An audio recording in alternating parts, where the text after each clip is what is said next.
What is a standard? It's really the question that I want to look at tonight, and you may have been pulled in by the title or maybe not.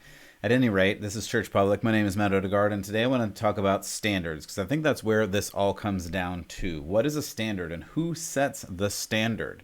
Is it you? Is it me? Is it someone else? Who's setting the standard? Because that really informs what we do. Do you decide everything that's good for you? And it doesn't matter what anybody else says. Do you decide who God is? And it doesn't matter what anybody else says. Or is there more? Do you follow the traditions and teachings of someone, for instance, Jesus Christ, and all of his word? Or do you make up your own thing because it feels better or you like it better? That really is at the heart of what we need to talk about. You have to decide. If you want to go your own way, as many people have sung about, you're welcome to do that. But here's the deal. You don't get to call yourself a Christian and be a Christian if you're not willing to live in the lane of being a Christian. Jesus did not say that was easy, but he did say that was the way, literally the way. And you can go through story after story of people that he ran into where he discusses their actions. Some people changed their lives in order to conform to the way of Jesus. Other people said, that's too hard, I'm not going to do that, and left sad. Speaking of, for instance, the rich young ruler, who you can search and read about if you want to hear that story. I'm not going to tell that story today because the stories I want to tell are stories about right now. Because what I keep running into, and really one of the big reasons that I started this channel, is to figure out how do we follow after Jesus and engage in the culture and not become like the culture? Because if you are like the culture, if you look like the culture, if you act like the culture, if you talk like the culture, if you engage in different activities that the culture does, chances are you may be more like the world than you are like Jesus. Now, you can say I'm a hypocrite because I don't do everything right. That's absolutely true. But there's a difference between, we actually get this idea. I'm going to flesh this out in another episode, but we get the idea of hypocrite wrong. You can say you're a hypocrite if you don't live up to your own ideals. That's not actually a hypocrite. A hypocrite is someone who tells you you have to live up to an ideal, but I'm not going to live up to that ideal. A broken, fallen person, like the rest of us, just says, hey, there is an ideal. I'd like to live up to it, but unfortunately, I don't always do that. Paul talks a lot about that. He says, I try to do the right thing, but I end up not doing the right thing. That's not hypocritical. That's having an ideal, a standard, as we started talking about, and having a goal. We have to figure out how to get to that and how to understand this really just from a day-to-day perspective. That's what we're doing here in this place. Because, and here are the two categories. You can be secular. And if that means, for me, if you're secular and you don't believe in God, I got nothing for you. You can live your life however you want. But there's also Christian. Now, I realize that's a vast divide, but really, for sake of argument, those are the two only categories. Because I'm coming from a biblical perspective that you either believe in Jesus or you don't. You want to follow Jesus or you don't. And if you don't, there's 100 million other ways and other things you can do. We've talked about that at other times in Buddha and Yahweh, or not Yahweh, that is Jesus. Buddha or Jehovah's Witnesses, that's what I was trying to say there, sorry about that. Or Mormonism, or Sikhism, or atheism, or humanism. Again, I could bore you with a bunch of different things. I'm not going to do that. But essentially, there's just the two ways. You either follow Jesus or you don't. That's the perspective that I'm coming from. And so that's the standard that I'm coming from. And the reason I have to define that is we have people who are saying, I'm a Christian, but this is what I believe. It's not, and if you're just listening and not watching, you can go to Church Public if you want to see this, but churchpublic.com. I'm holding up my Bible, and I'm not making a standard. You're not making a standard. If we're following Jesus, the standard is what Jesus has said, actually said, the way he lived, the way he showed us how to live, and the rest of the words in the Bible. The standard is not I'm going to take some of this page and I'm going to take some of this page, but I don't really like what's on this page. So, that's it. We can't do that. We have to take what is here and go by what is here. Now, if you don't understand it, grace for you. No problem. That's part of why I'm here too. We can unpack this because, again, we didn't grow up 2,000 years ago. We didn't grow up in Hebrew school. Talked about that the other day. And that's fine. But if you read this and then say, but I know better, that's the place where you're not following Jesus. And that may sound harsh, but that's just the reality of the situation. You get to choose. I'm not trying to take away your choice. You can do whatever you want. But like, for instance, I was reading in 2 Corinthians. This is 2 Corinthians 5. Paul is talking about Christ, and he's talking about following Christ. And this is actually right before, you may have heard a lot of people post this verse in the new year. You're a new creation. The old is gone, the new has come. Great verse. I love that verse. It says a lot. But right before that, Paul is talking about another thing. And he's saying that because we follow Jesus and because Christ died for us, he goes on to say in verse 15, those who live should no longer live for themselves, but for him, that's Jesus, who died and was raised again. That may not land really heavy for you, but it should. It should because it says you should not live for yourself. In essence, what Paul is saying is, if you have ideas of how you want to live, it kind of doesn't matter because you chose to follow Jesus. Now, again, there's two categories. If you don't choose to follow Jesus, okay, do whatever you want. But if you do, then you have to go the way that Jesus tells you to go. It's really that simple. And yet, for some reason, in our culture, we're making it really complicated and we're giving all these carve-outs and caveats and saying, but if you do this, then you don't have to. If you do this, then you don't have to. And here's where we get into today's topic. Arizona Christian University recently did a study of millennials and actually did another episode about it. You can check it out at churchpublic.com. It suggests that 39% of millennials identify as LGBTQ+. That's a very large percentage. Now, it does say the majority of them say they're Christian in some way, but they also don't believe in God, and there's only like a third who believe in God. It's a very confusing study in that way, but I think it's confusing only because people are confused about this. And I've really been processing about this, and I want to come into it with an appropriate heart condition because I don't want to be condemning and I don't want to be confrontational, but I also want to be truthful. Trying to be, as best I can, full of grace and truth, as Jesus is. But if all of these people are saying they're Christian and following after Christ, but not living as Christ himself has said, then we're missing something here. And that's what I really want to talk about. And we get to this place where culture is celebrating a certain kind of lifestyle. It's celebrating this LGBTQ plus lifestyle. And it absolutely is. You definitely get points for being that way, one of those ways.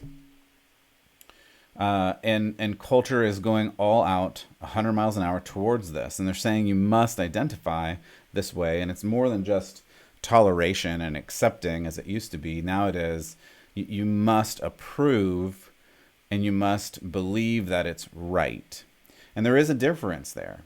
And the difference is I can be friends with people, again, if I can appreciate where you're coming from. And I can appreciate because I have a bunch of issues and things that I deal with every day too, because I don't do all the things that I want to do. I mess that up pretty much every day. But what I try to do is read about Jesus, read what Paul says, read about some of the other authors, and try to follow God to the best of my ability. And I fail. But if you choose a lifestyle that is not biblical and say, but I'm going to live my life anyway, then you're not going along with this passage we just read in 2 Corinthians. Then you're just doing what you want to do rather than what God has asked you to do. And there is a difference there. And I hope you're beginning to see that. The thing that I wanted to get to today, a story that I saw is a Christian contemporary artist has reached the #1 spot on the Christian music charts. And this person, this artist, is a queer artist. Their name is Semler. And this person is the #1 EP on the Christian album chart. And that's the question, that's the issue that I'm thinking about and trying to raise today. Can you be openly out in this way? Can you be openly against the gospel in this way? And yet say you're a Christian? And then what's interesting to me is not only is this artist super popular, here's just some things. Again, you saw the #1, but also Semler has 20,000 followers on Twitter, 38,000 on Instagram, 174,000 on TikTok. This is a very popular artist and very popular in the Christian community. And the pages are full of people, ostensibly Christians, who are proud to be LGBTQ, etc. And I think the thing that we have to get to is, this is what the culture is saying is good and true and right. And that's why I started with standards. If the culture is saying this, is that actually good and true and right? Or are there other standards? And who is setting the standards? Because this is the problem. Culture and art generally, and music is included in this, but art generally is supposed to either show you what is possible with an ideal of culture, an ideal of what you can be, or what is wrong in issues of culture. That's generally what art does. If art falls somewhere in the middle and it's just boring and bland, then it just isn't popular and people don't generally like it. Art shows you something beyond yourself. Art shows you maybe what you can be. And that turns into an ideal. Or it shows you an issue that culture is dealing with, and an issue that you have to hit head on. But where do we get our references? I think this issue of standard is really important. Where do we get our reference for what is ideal and what is an issue?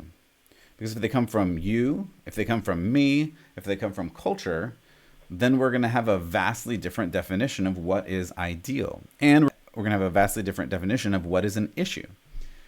And that's really the thing at hand that we have to figure out. Do you determine an ideal? Do I determine an ideal? Or is there something else? Of course, I'm going to posit that our standards have to come from somewhere else. Our ideals have to come from somewhere else. Can culture define itself? I don't think it can, because if culture defines itself, then I think that just spins down into oblivion, because it's just going to be the lowest common denominator and the lowest form and the basest desire that you can have, which really gets into this idea that we've had before, where you do you and you be you and find your truth and you define that. But who ultimately defines the end of truth? Or is there no truth? And I mean, that's what this study says too. Most of the millennials don't believe there is a truth. And maybe that's the issue that is at the heart of all this. I think it really is. If you don't believe in a sovereign God who is in charge, if you don't believe that there is actually truth that is definable, discernible, objective, that can be discovered, then of course you can just go on and create whatever truth you want, and you can follow whatever thing that you want. And that's kind of what I feel in this. You wake up one day and you believe, well, I'm going to be this way today, so now I'm going to be this way. The problem is, how do you know if you're right? And how long will it take to know if you're right? If you wake up today and think you're a certain way, or you can live a certain way, or a true thing is a certain true thing, how do you know? Where do you get confirmation on that? Do you get confirmation from more of culture? And in this instance, in this particular recording artist, they're getting confirmation from the Christian music industry saying, like, yes, you're on the right path. They're getting confirmation from the social media area, where a total of almost 200,000 followers are saying, yes, this is the right way. Okay. If any of you have spent any time on social media, you may have run into some negative issues on social media. At what point do you go from negative to positive? And that's a serious question. It's not even rhetorical. Because I've seen it happen to people where you've said one thing and all of a sudden the social media mob comes down upon you. What point is that? If you're making your own standard, but apparently the other 200,000 people that are following you also have their own standard, how do you know when you have met their standard of approval? Or how do you know when you've gone beyond their standard of approval and they will now destroy you, which we see on social media all the time? How do you know? And I talked the other day about the sword of Damocles, this idea that you're inches away, just a horsehair, hanging on by a thread from death at any moment, figuratively by the social media mob. And that's a terrifying place to be. It's a terrifying place to be because you never know. You never know if they're going to come down on your head for something that you say or do, or you never know if you're going to just please them with everything that you do. Because how could you? Because there is no standard, because you've set your own standard, or they've set a standard, or someone set a standard, or there is no standard. I don't know. That's exhausting to me. It seems to make much more sense just from a logical and emotional perspective that there is a standard out there and someone before me has figured that out. I believe there's a lot smarter people that have lived in history than me, and I tend to read and listen and try to make my own conclusion based on everything that I come across. It seems to me, based on everything else that I've found, that God is actually a great answer for the brokenness of this world. So what if there is a better way? What if God is real? Do you believe that God is real? If you believe that God is real, if you follow after God, then you don't get to set the terms. Does that make sense? I think that makes sense. If you don't believe God is real, go and do whatever you want. I don't care. Apparently God doesn't care because you don't care. But if you believe that God is real, if you say you're a Christian, if you say you're following after Christ, if you say you're a Christian, a little Christ, want to be like Christ, it seems to me that you're not setting your own standard, that you're following after God. But if you are, then you have to do what he says, right? Doesn't that make sense? Or does it not make sense? This is where my brain explodes, because I see people saying, I am a queer Christian music artist, and the culture saying, yes, we love that, and we love you. And I'm not saying I don't love this person, but I'm saying, how are you following after Jesus if that's not what Jesus calls you to? And this is one of the problems. That's why I pointed to 2 Corinthians. If you're not supposed to live for yourself, and I'm saying me too, if I'm supposed to deny myself, as Jesus says, to go with Paul, to go with Jesus, both of those things are the same thing, then I don't get to decide my path. You don't get to decide your path. Jesus gets to decide the path based on his love and his law. So is that really the case? And here's the hard part. If you believe in God, and especially if you believe in Jesus, and you want to follow after Jesus, then you have to follow after God. And God gets to define what the ideal is, and he gets to define what the issues are. And this is, here's the hard part, regardless of how you feel about it. And I think this is where we get into trouble in culture today, because it may not feel loving to say that a man is a man and a woman is a woman. It may not feel loving to say a family is a man and a woman, and that's it. It may not feel loving to say that an LGBTQ lifestyle is not biblical or Christian. But that's not me saying these things. That's the standard that God has set, and especially amplified through Jesus. And I mean, again, you don't have to believe me about these things. Like, read Jesus, for instance, in Matthew 5, when he talks about adultery. And he says, don't commit adultery. And I could go on in this paragraph, but he says basically it's better for you to cut off the bad parts of your body than to sin in this way. To our culture, that doesn't sound very graceful. That sounds pretty anti-culture right now. But we're told that the only thing you can do is love, and you just have to love people and accept people where they are. I don't think Jesus accepted people where they are. I think he said, I love you, and I believe you were made for more. Over and over and over again, he says that to people. Again, that's why the rich young ruler is such a kind of terrifying story, because this guy comes to Jesus and says, basically, I've kept all the commandments. And Jesus says, well, sell everything you have. And the guy says, no, I can't do that, and leaves sad. So are you holding on to the things that you want to hold on to and not following Jesus? Or are you willing to let everything go and follow him?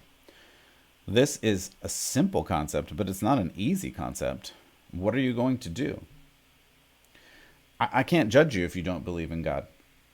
If you don't have the Holy Spirit regenerating your life and, and regenerating your heart, then you actually probably don't even understand anything that I'm saying right now.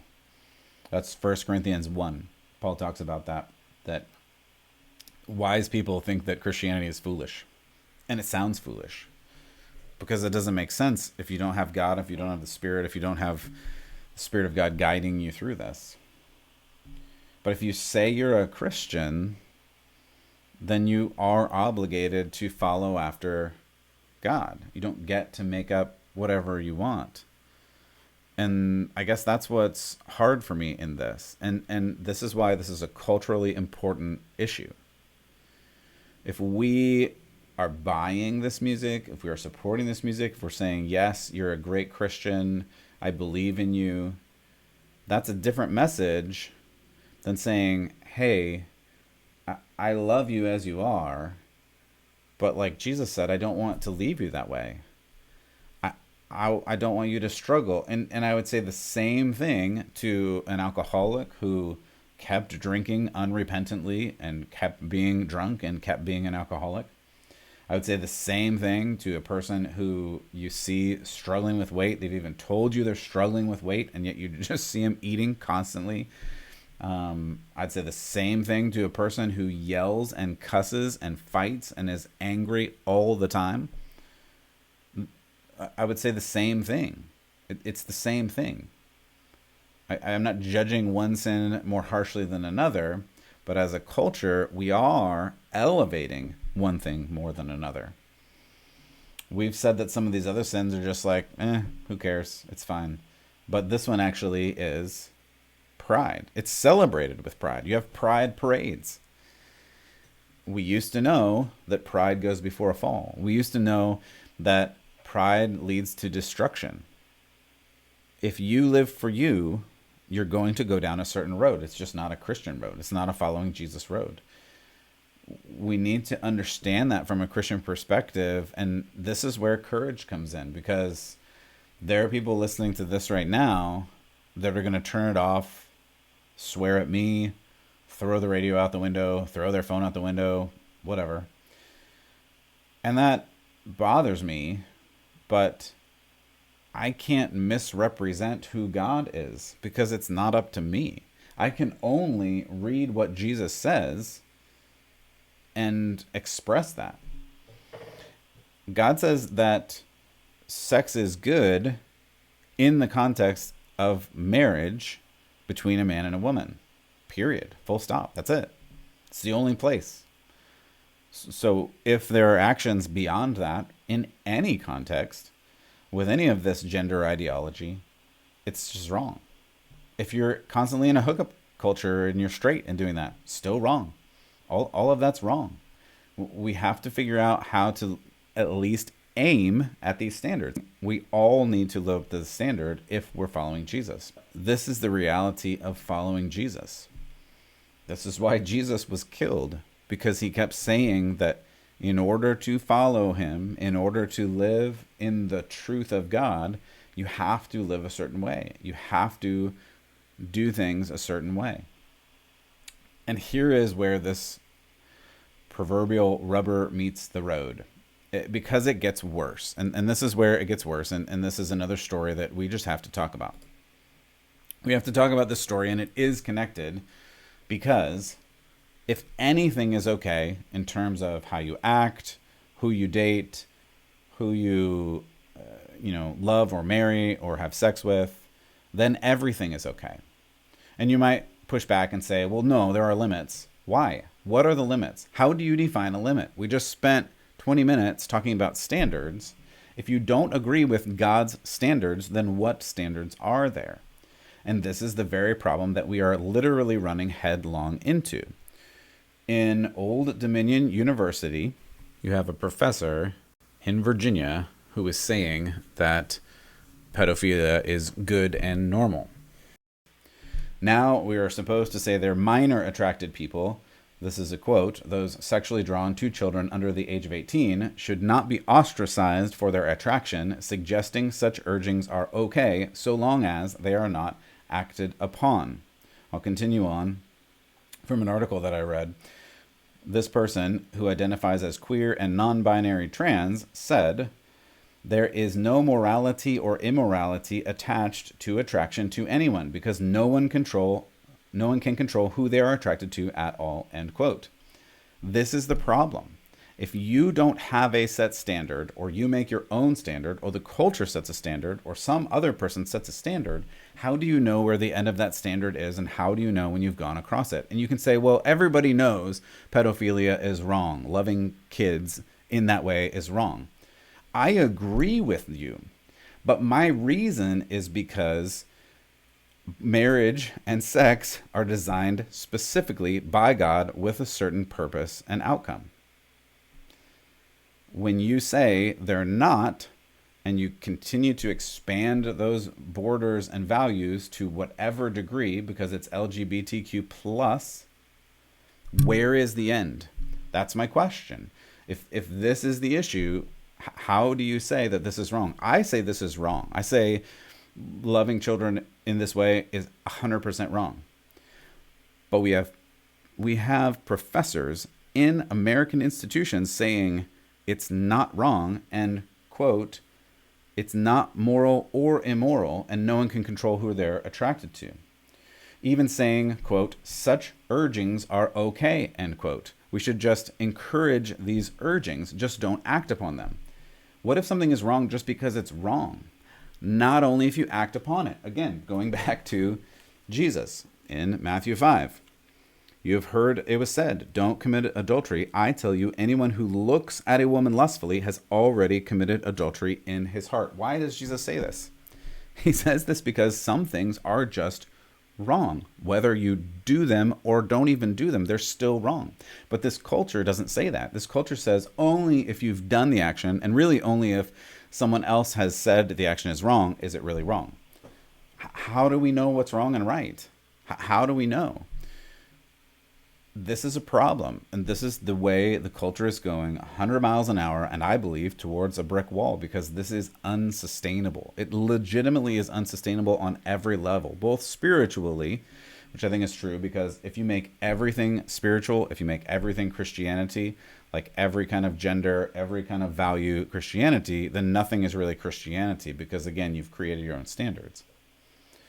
But biologically, if we go down this path, you all know how kids are made. We won't have children anymore. And we literally are already in a population crisis. I've talked about that before. We are below replacement level to replace our population. We will literally die off before we have enough people to fill this country and many other countries around the world. This is actually a really big problem, but no one seems to care, because going along with culture and being right in culture's eyes is more important. But it can't be. We have to stand up and say what is right and what is wrong is wrong. And if you don't agree with me, you can cancel me. You can not listen to me. I really don't care anymore, because I have to follow after what God says. Jesus was very canceled in his day. And the good news is he did not stay canceled. Jesus, the guy who was killed and who came back from the grave, again, if someone comes back from being dead, I'm going to listen to everything that they say. So you don't have to take it from me. You don't have to believe anything I say. read through Matthew 5. Read through all of Matthew. Read the words of Jesus as he talks about them and as Matthew recorded them. Read through Corinthians, 1st and 2nd Corinthians. They're great books for how to live. You don't have to take my word for it, but you have to figure something out. Because if you go your way to the end of this, I'm just going to tell you, I'm not a future fortune teller, but I you have to know, if you go your own way, it's not going to end where you think it's going to end. It never does. Ask people who are a little bit more experienced in life and ask them about some of the regrets that they have. And you will find out every single time that when you follow your own desires and let them be unleashed to the ultimate extent, it doesn't end where you think it ends. And God wants to save you from that.